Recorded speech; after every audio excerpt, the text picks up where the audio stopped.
దయించి మీ అందరిని రిక్వెస్ట్ చేసేదంటే ఎవరైతే సిగ్నేచర్ పెట్టారో వాళ్ళకి అవకాశం ఇస్తాను తప్పించి మిగతా నాకు టైం లేదు అనేది భావించొద్దండి.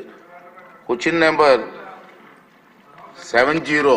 సార్ మంత్రి గారు వారు రాలేదు, ఎవరు రాలేదు అంటే మీరు మాట్లాడండి కానీ రాలేనప్పుడు సమాధానం చెప్పినట్టుగా భావించుకుందాం. అధ్యక్ష మీరు డీమ్ టు బి ఆన్సర్డ్ అంటే ఇష్టం. అధ్యక్ష మొదటి ప్రశ్నకు సమాధానం లేదండి. ప్రస్తుతం ఉచిత గ్యాస్ సిలిండర్లను రాష్ట్ర ప్రభుత్వం అందించడం లేదు. అయితే 2016 నుంచి 24 వరకు ప్రధాన్ మంత్రి ఉజ్వల యోజన పథకం కింద కొంతమంది లబ్ధిదారులకి ఈ ప్రయోజనం చేకూరుతున్నది. రెండో ప్రశ్నకు సమాధానం కేంద్ర ప్రభుత్వం పిఎంయువై పథకం కింద 9,65,361 మంది లబ్ధిదారులకి మొదట ఉచిత ఎల్పిజి సిలిండర్తో పాటు ఉచిత ఎల్పిజి కనెక్షన్ కూడా మన రాష్ట్రంలో ఇవ్వడం అవుతుంది.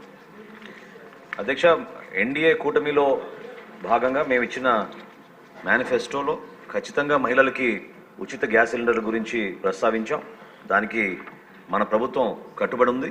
తప్పకుండా మూడో ప్రశ్నకు సమాధానం మహిళలకి ఉచిత గ్యాస్ సిలిండర్ గురించి త్వరగా దీనిపైన నిర్ణయం తీసుకుని వివిధ శాఖలతో మేము చర్చించుకుని సభాముఖంగా మరొకసారి గౌరవ సభ్యులకి అందరూ కూడా తెలుపుతాం. అధ్యక్ష క్వశ్చన్ నెంబర్ 83 అండి. సార్ మీరే మనోహర్ గారు 83. థ్యాంక్ యూ అధ్యక్ష. నిన్న గౌరవ ముఖ్యమంత్రి గారు గవర్నర్ గారి ప్రసంగంలో రాష్ట్రంలో ఉన్న ఆర్థిక పరిస్థితి గురించి, వెంటిలేటర్ పైన ఉన్న మన రాష్ట్ర ఆర్థిక పరిస్థితిని కేంద్ర ప్రభుత్వం నిన్న బడ్జెట్లో కొంచెం ఆక్సిజన్ అభిప్రాయాన్ని వ్యక్తపరిచారు. ఈరోజు ఈ ప్రశ్నకి సమాధానంలో కూడా మీకు అర్థమవుతుంది. ఒక పర్ఫెక్ట్ ఎగ్జాంపుల్ ఇది, ఏ విధంగా మన రాష్ట్రాన్ని వీళ్ళు ఆర్థికంగా ఎన్ని ఇబ్బందులు పెట్టారని దానిపైన మనం ఖచ్చితంగా ఈ ప్రశ్న ద్వారా మనం మాట్లాడుకోవచ్చండి.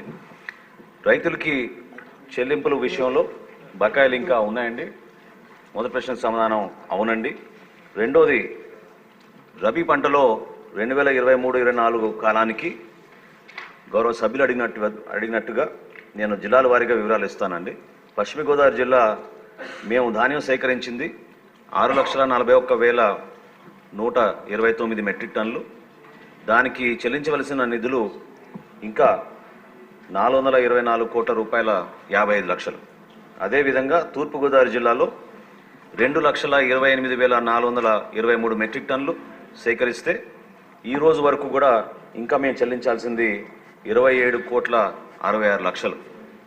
ఏలూరు జిల్లాలో 2,01,369 మెట్రిక్ టన్నులు ధాన్యం సేకరిస్తే చెల్లించాల్సింది 47 కోట్ల 53 లక్షలు.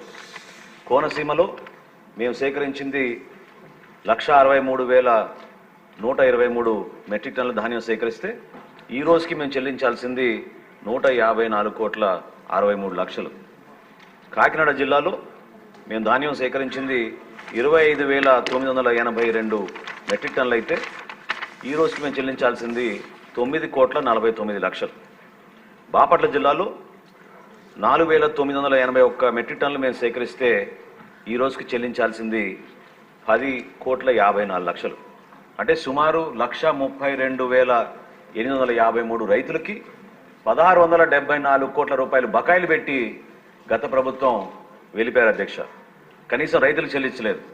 అయితే మా ప్రభుత్వం వచ్చిన తర్వాత మేము ఇన్ని ఆర్థిక ఇబ్బందులు ఉన్నా కూడా గౌరవ ముఖ్యమంత్రి గారు అదేవిధంగా గౌరవ ఉప ముఖ్యమంత్రి గారి చొరవతోటి 1000 కోట్ల వరకు సమీకరించుకుని రాష్ట్ర ప్రభుత్వ సహాయంతో ఆ రైతులకి మేము చెల్లించాం అధ్యక్ష. దాని వివరాలు కూడా ఇస్తాను. పశ్చిమ గోదావరి జిల్లాలో 27,626 రైతులకు 523 కోట్ల రూపాయలు చెల్లించాం. తూర్పుగోదావరి జిల్లాలో 619 రైతులకు 177 కోట్ల 32 లక్షలు చెల్లించాం అధ్యక్ష. అదేవిధంగా ఏలూరు జిల్లాలో 215 రైతులకు 153 కోట్ల 66 లక్షల రూపాయలు మేము చెల్లించాం.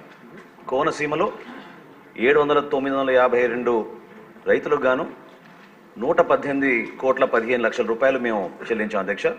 కాకినాడ జిల్లాలో 1,507 రైతులకు 27,16,00,000 రూపాయలు చెల్లించాం అధ్యక్ష. బాపట్ల జిల్లాలో 48 రైతులకు 42 లక్షల రూపాయలు మేము చెల్లించాం అధ్యక్ష.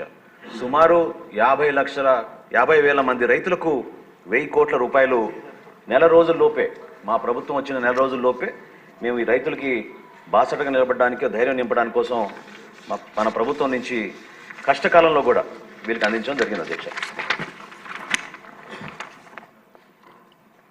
గౌరవ సభ్యులు మండ